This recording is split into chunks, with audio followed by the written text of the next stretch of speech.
C'est Rapology du lundi au vendredi, 20h-23h avec Uni sur PX1. Kunta, comment tu vas? Ça va super bien d'ailleurs. Merci pour l'invitation, ça me fait plaisir de ouf. Merci à toi d'avoir accepté de venir nous voir, de nous parler un peu de ta musique, de ton univers. Alors, comment tu vas? On se revoit après notre petite vue, notre venue à Liège. C'était le concert Red Moon. Quel il a mis le feu dans l'événement. Franchement, mais c'était un bête d'événement pour la première partie et tout. Franchement, c'était un bête d'événement. C'était bien d'être là. Surtout que moi, j'ai fait beaucoup d'années à Liège. Oui. Donc c'était aussi le moment de retrouver des frangins, de partager un bon moment. Donc c'était good de ouf. D'ailleurs, on retrouvera très prochainement ton interview sur nos réseaux sociaux. Parce qu'on t'a fait une chouette interview quand on était là-bas. Yes, Alors, pour tous nos auditeurs, pour tous ceux qui te découvrent aujourd'hui, j'aimerais qu'on te découvre en musique. Donc, on va passer un de tes sons. On a choisi ensemble Oriental. C'est un morceau qui est extrait de ton projet qui est sorti au début de cette année, Lost Paradise Motel. Yes. Pourquoi t'avais appelé ça comme ça?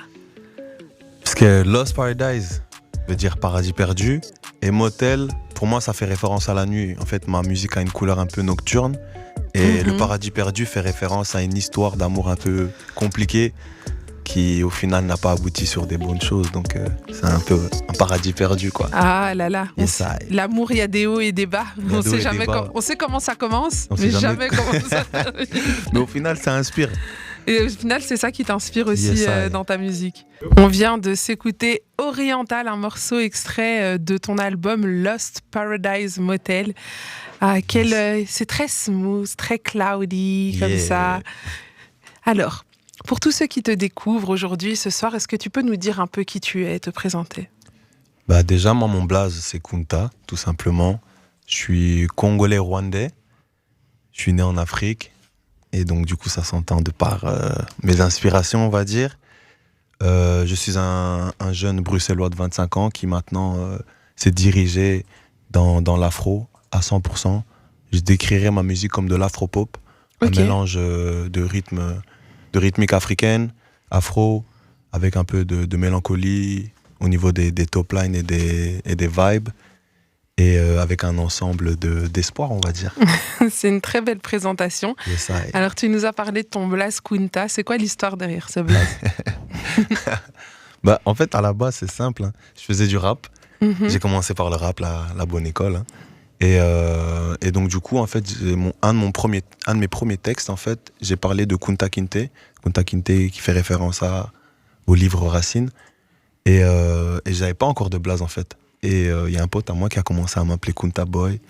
Puis ça, c'est de fil en aiguille. Il y en a un deuxième, troisième, quatrième, tout le monde. Et je me suis dit, au final, je vais m'appeler comme ça. Mais c'est bien pour l'histoire parce que du coup, j'ai pas choisi mon blaze. On me l'a apporté, on te l'a attribué. Voilà, exactement. Et donc ça veut dire qu'il colle d'autant plus. Exactement, voilà.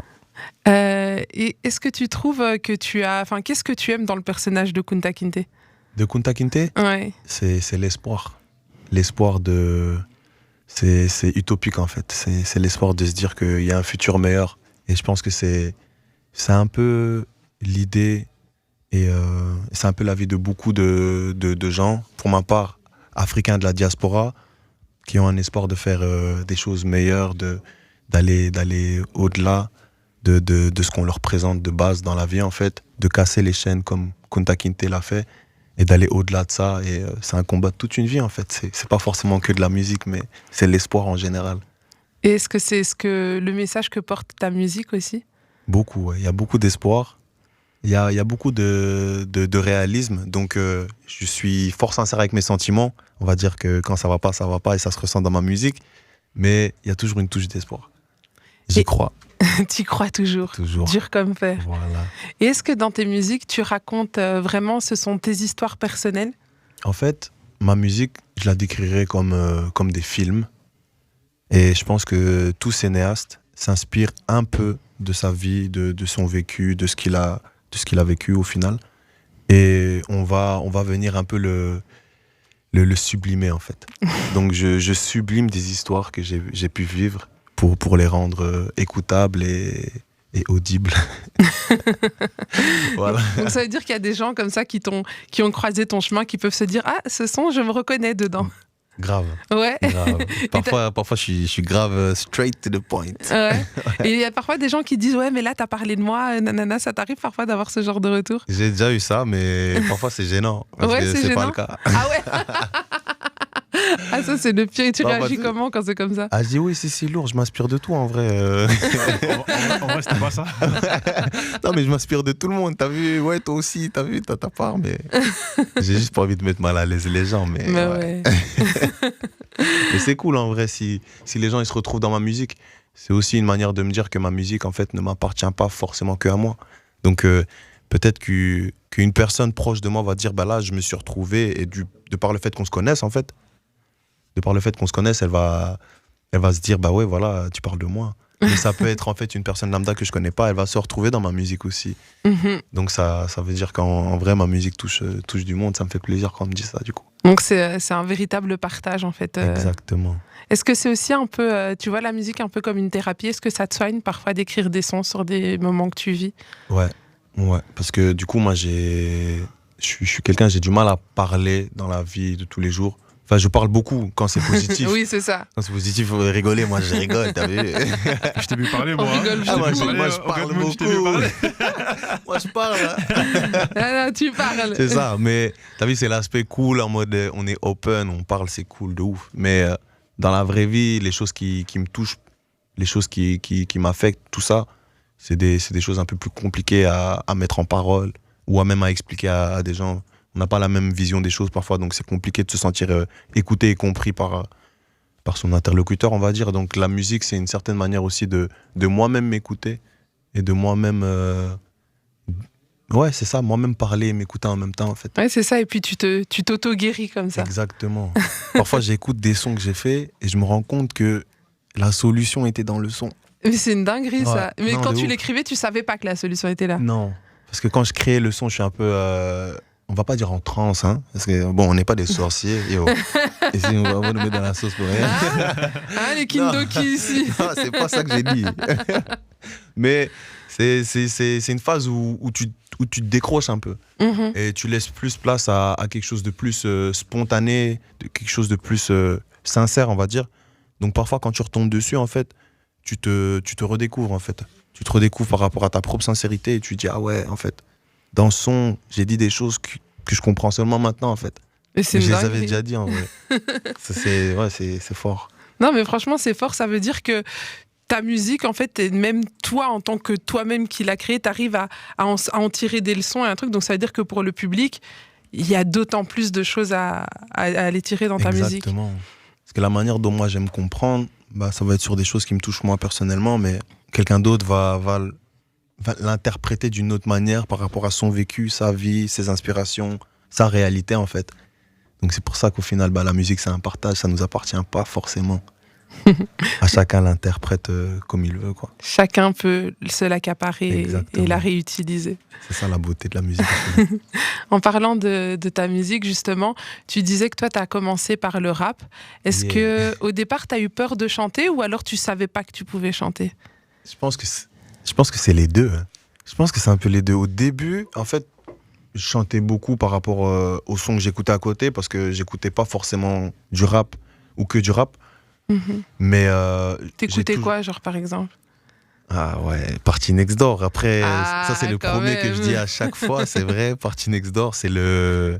Tu vois, moi, c'est ma grosse inspiration, on va dire. C'est la personne qui m'a donné envie de réellement, en fait, aller plus loin dans la musique, qui m'a ouvert, en fait, sur une vision beaucoup plus large de la musique, en fait.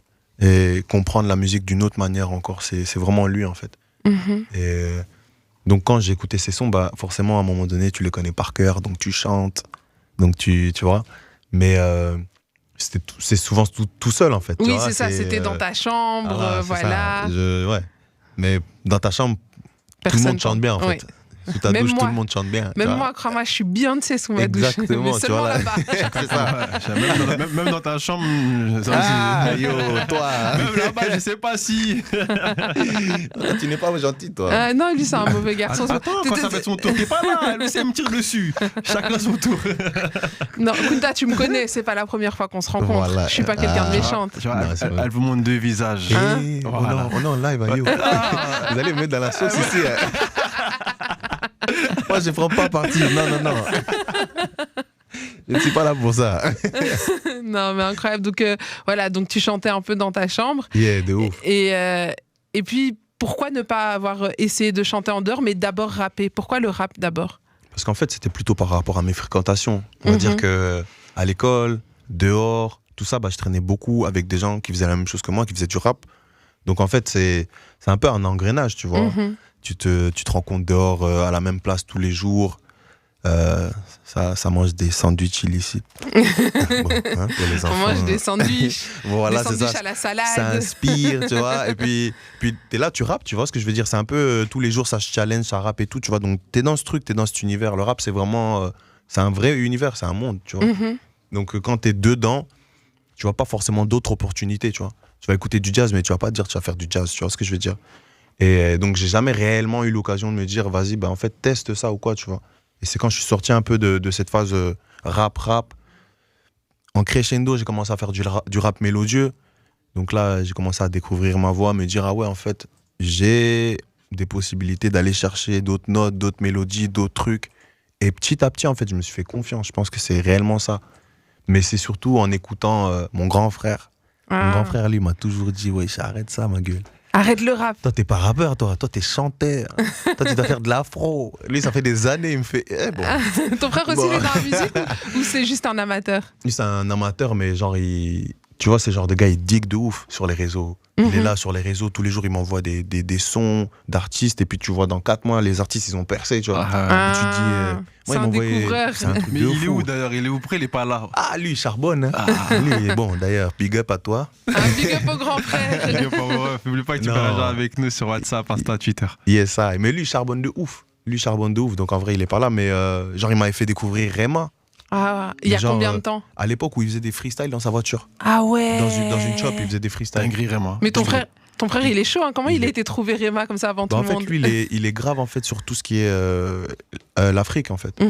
Tu vois, donc ton algorithme en fait, il suit ce que tu aimes, tu vois. Donc, au fur et à mesure, à force d'aimer des trucs qui se passent là-bas et tout, son algorithme, il est pas ici, lui, tu vois. Il a que ce qui se passe là-bas. On dirait il est là-bas, lui, carrément. Non, lui, il vit à Lagos. Il est là-bas, lui. De dingue. Mais ouais, non, je t'écoute. Ouais, donc du coup, c'est via lui un peu, tu vois. Il m'a donné confiance et let's go. Je me suis un peu ouvert et je me suis laissé essayer, on va dire, à la musique afro et j'ai trop kiffé, en fait. C'est mon âme, c'est moi, en fait. Grave. Et quels sont les artistes afro qui t'inspirent aujourd'hui ou qui t'ont inspiré par le passé? Ouh là là. Bon, aujourd'hui, on va dire, il y a Oxlade, il y a Fireboy, il y a Victony, Rema, bien sûr aussi, Burna Boy, même si, bon, les gens, ils croient que c'est du mainstream, mais le gars est fort. Mais le non, gars est très, très fort. C'est quand même de l'afro, et puis il vient de l'afro, et puis même si sa musique se mainstreamise, j'aime bien inventer des mots. Mais en vrai, c'est la base, elle est là-bas. En fait, c'est ça. Elle se mainstreamise parce que les gens commencent à comprendre son délire.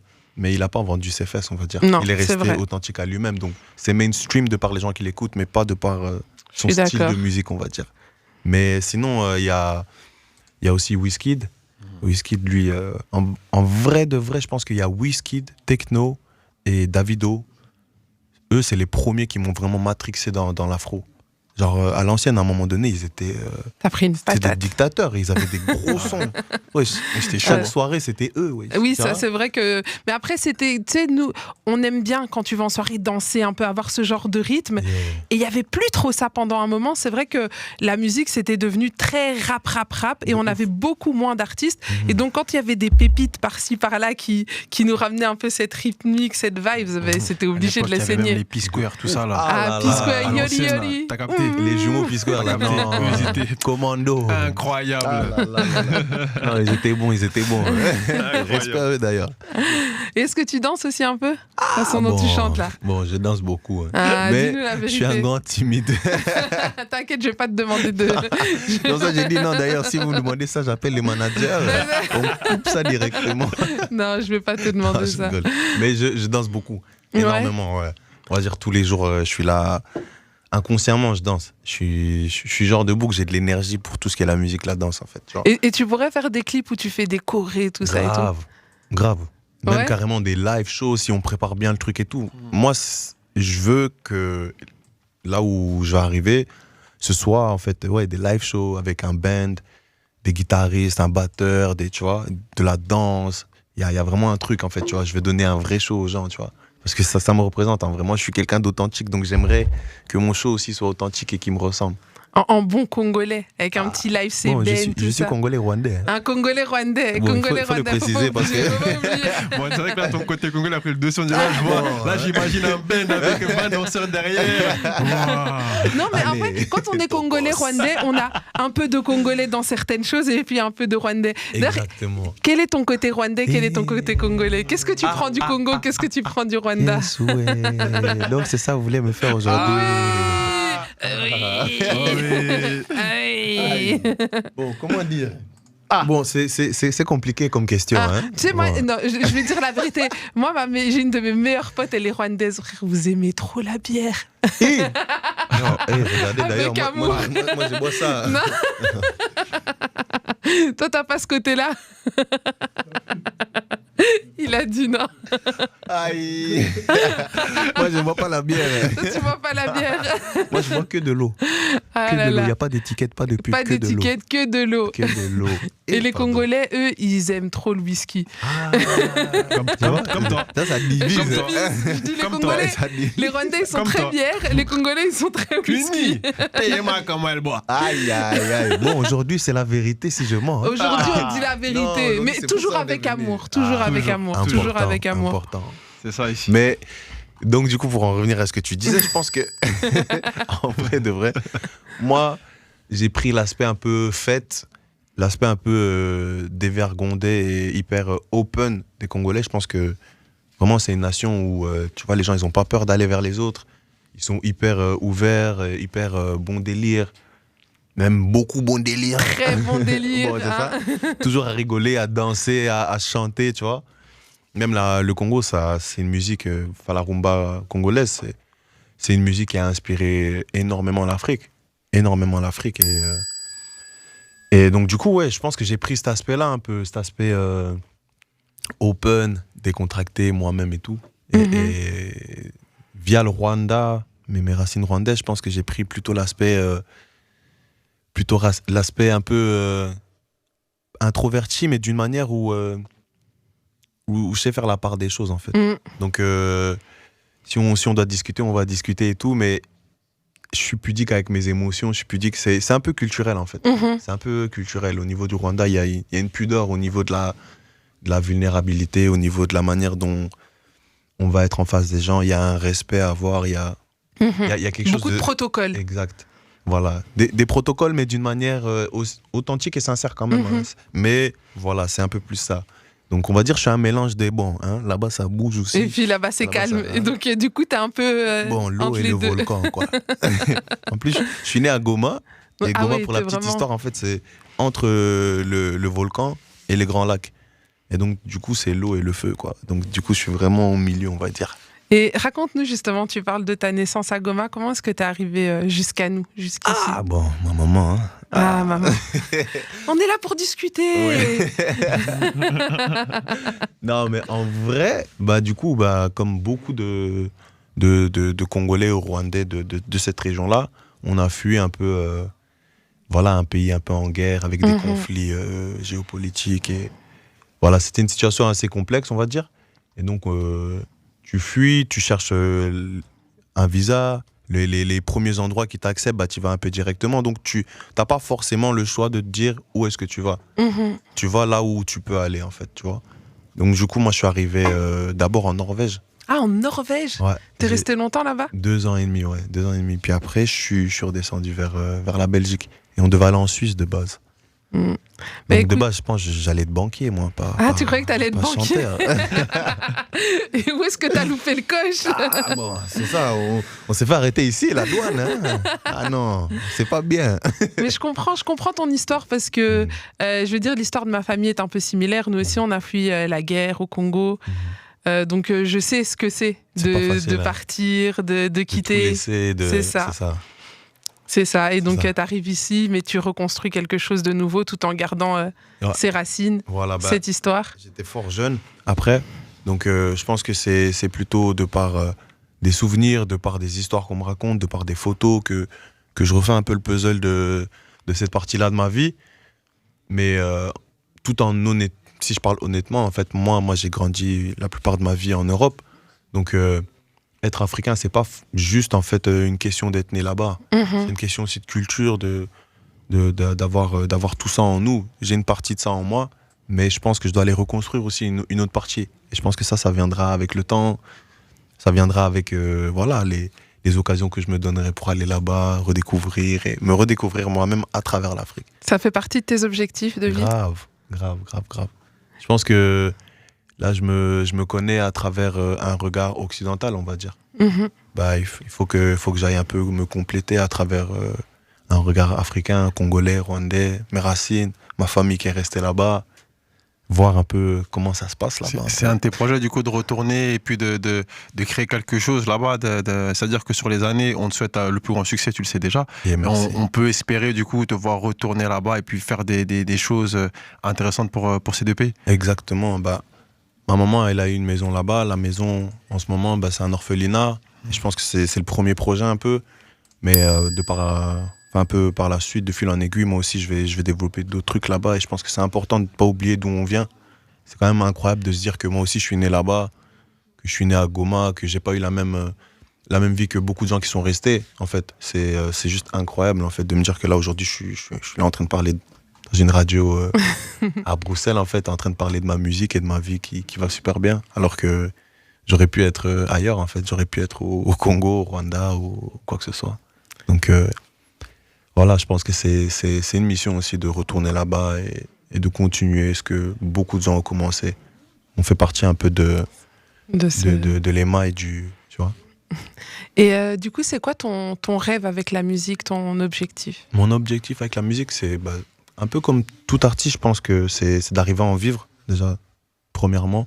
D'arriver à en vivre, que ma musique me permette de pouvoir voyager, pouvoir voir des gens, découvrir des nouveaux pays, des nouveaux horizons, m'enrichir aussi avec toutes sortes d'humains différents, toutes sortes d'histoires. Et voilà, et toujours avoir le plaisir de faire cette musique qui me nourrit, en tout cas pour le moment. Mais à côté de ça, il y a aussi un aspect où j'aimerais construire quelque chose de durable avec la musique. Donc ça veut dire tout ce qui est le capital. J'aimerais que l'argent de ma musique puisse m'aider à investir dans beaucoup de choses, des actifs. T'as déjà des idées? Ouais. Tu veux bien nous donner une idée ou l'autre? Non, allez, on partage. On va voler mon idée ici. À part si c'est un truc vraiment genre top secret qu'il n'y a que toi qui peut avoir l'idée. Mais par exemple, il y a des gens, c'est investir dans l'immobilier, donc tu peux le dire, ça. Mais en vrai, c'est un peu général, on va dire. C'est placer ton argent dans des actifs qui, au final, vont te rapporter. Donc ça peut être l'immobilier. Ça aussi, c'est une idée à laquelle j'ai pensé. Ça peut être même ne serait-ce que, je sais pas, un magasin de nourriture spécifique qu'on place quelque part dans Bruxelles, ou on lance une chaîne tu vois. Ouais, t'as plein d'idées, quoi. Ouais, non, vraiment. T'es un businessman, au fond. C'est ça, et je suis entouré aussi d'une famille qui pense beaucoup. Mes cousins, ils sont à l'affût. Mon frère et ma petite sœur aussi. Parce que mon frère, il fait de la...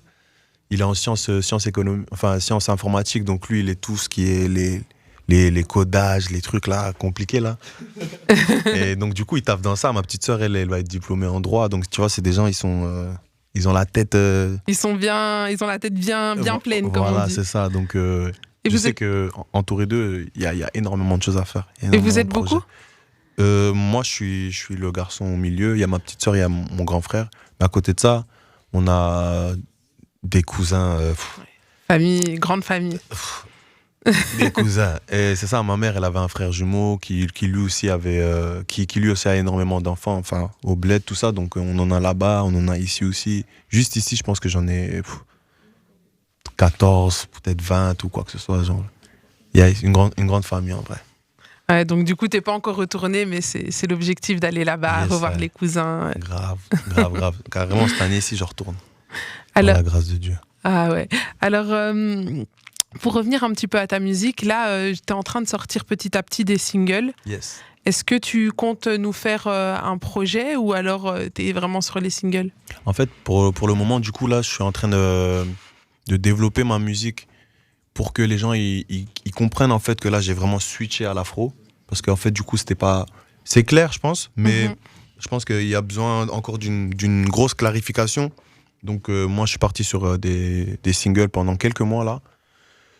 Et du coup, oui, c'est pour arriver à l'aboutissement avec un projet qui va un peu plus concrétiser mon univers musical, qui est l'afro, et qui va un peu plus venir donner des aspects un peu plus personnels de moi-même, on va dire, un peu plus... Tu vois, un projet, il y a plus des trucs un peu où t'es sincère, on va dire. Il y a des sons un peu plus atypiques que tu peux pas sortir en single, tout ça. Donc, je sais qu'avec ce projet-là, ça va venir en fait compléter le 360 de ma personnalité artistique, on va dire. Et quelle personnalité artistique, faut le dire quand même. Merci beaucoup.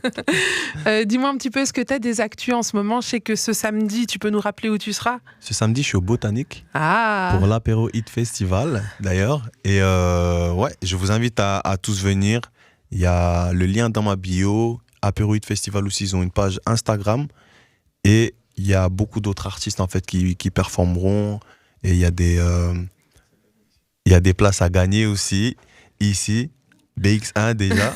Donc, je vous invite tous à participer et à venir nous soutenir du coup. C'est samedi 26. Tu veux encore plus de Rapology? Ça se passe sur les TikTok, Insta, Snap, Face, Twitter. N'hésite pas à nous suivre.